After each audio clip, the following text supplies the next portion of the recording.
think I'm already swerved, so cheers to y'all. I hope you get your swerve on this evening as well. Please do buy a drink at the bar, get your swerve on, because that's all you gotta do to keep us doing this shit and have it popping off for free every single week.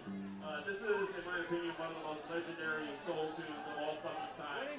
And it's by Frankie Beverly and Maze. And this song is called Happy Feelings. And this is our hypey instrumental and unrehearsed rendition of the shit. So we're working on a second.